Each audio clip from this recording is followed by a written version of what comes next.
Alright guys, welcome back to another fanfiction idea, and today we're going to be doing a fun one. I thought this would be a fun crossover to do, and that is, you can see right here, Evil Dead and the Mummy. So yeah, we're going to be doing an Evil Dead Mummy crossover. I thought this would be an interesting one, because as much as I am an Evil Dead fan, it comes to my attention that I don't talk enough about the Evil Dead and/or Army of Darkness. Just Evil Dead in general. Basically, I keep if you're saying, well, isn't Army of Darkness in Evil Dead? Yes, it is, but the comics always call it Army of Darkness for legal purposes. I need to get my hands on the Evil Dead Bubba Hotep crossover someday. I really need to grab that because that was just such a perfect crossover. Still waiting on IDW and Dynamite to work together on an Army of Darkness Ghostbusters crossover. I mean, you're doing, for God's sakes, IDW, you're doing a crossover with Back to the Future and Transformers, but you're telling me you aren't doing a crossover between literally the two franchises that make the most sense, and you could do it too? Literally have Ash hang out with a proton pack! And not even like that, a proton pack that is like a chainsaw hand, like the proton pack's on his back, and he's got like a gun hand, like the proton gun is his hand. I'm literally giving you all the ideas here, Eric Burnham, writer of the Ghostbusters comic. You had a Transformers crossover.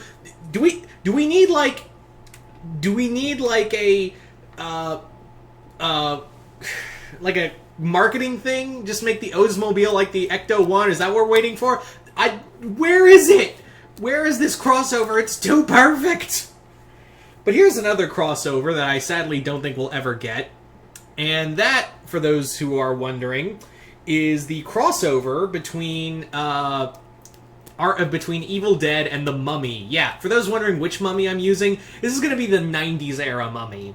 So yeah, this is like Rick O'Connell and Evelyn and all of that. So we're going with that version of the Mummy in this continuity, which I don't think I've talked about the Mummy at all, which I really love, and it's fun to see that this franchise is getting like a major comeback in the fandom post the 2017 movie of like come roaring back to life, which is nice. I like that. So the Mummy and Mummy Evil Dead crossover. So without further ado, let's jump into this. So in continuity, this takes place post Revenge of the Mummies, the second movie, and before Tomb of the Dragon Emperor. If you guys remember, in Tomb of the Dragon Emperor, they talked about how Rick and Evelyn fought Nazis in the era between the two the second and third film, which and they kept the Nazis from using mystical weapons, which I'm like, why wasn't that a movie? Could you imagine like Nazi mummies or something of that nature? Like that could have been cool.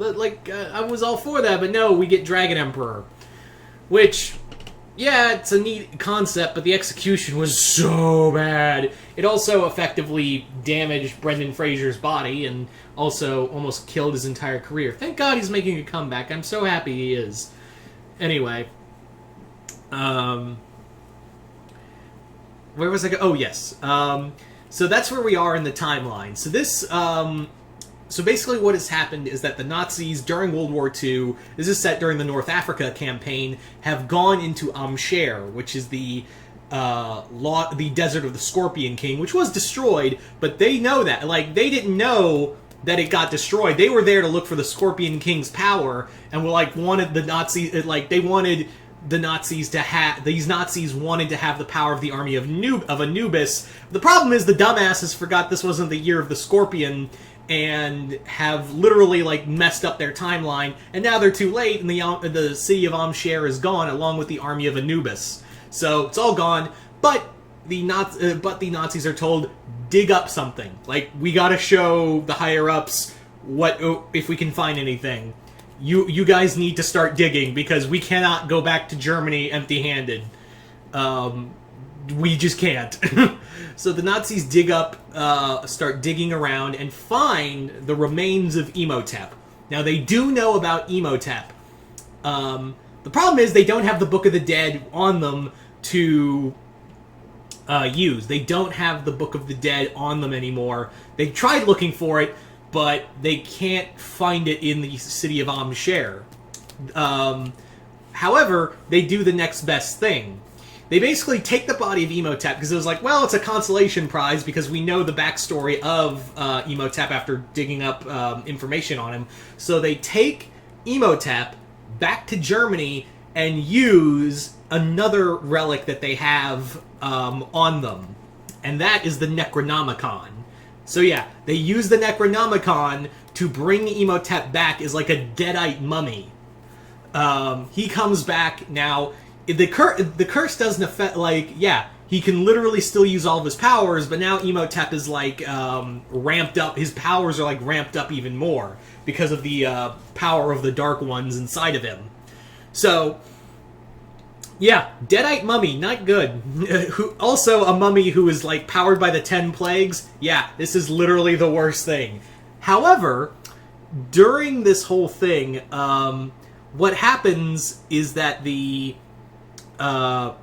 during the resurrection of Emotep for the third time, Evelyn and Rick, who were sent by the Allies to deal with any supernatural occurrences, break in. They're like, "Oh shit, that's Emotep! Take the Necronomicon and deuce!" Like they deuce out of there so hard, and basically they now have to keep the Necronomicon out of Emotep's hands. So Evie believes that maybe there is a way to send him back now that there's like a more simpler way to kill him. Because now, like, yeah, he's still like tied to the Hyundai, but like now you can actually kill him without without the whole plague thing. Like now he can actually be killed. So they're looking through the Necronomicon. And Rick is already like, this is really bad. Like, if the Book of the Dead is one thing, this is the fucking Necronomicon. And he, like, knows this because, like, yeah, Evelyn's talked about it before. So he's like, you told me that this thing is this thing could kill the planet, like, on an even greater scale than Emotep could. Like, it's tied to, like, eldritch god monsters. I don't want to be dealing with it. But Evelyn's like, look, if we want to kill Emotep for good this time, like third time, like just kill him for good, not have risk the chance of him coming back a fourth time or anything after that, we need to use this. So they use it. Evelyn thinks she's found a passage that will like revoke his power or bring a weapon, or at least, because the translation's hard, she's like, either this will give us a way, this will kill him, or bring us a way to kill him. She calls it, and Vortex shows up.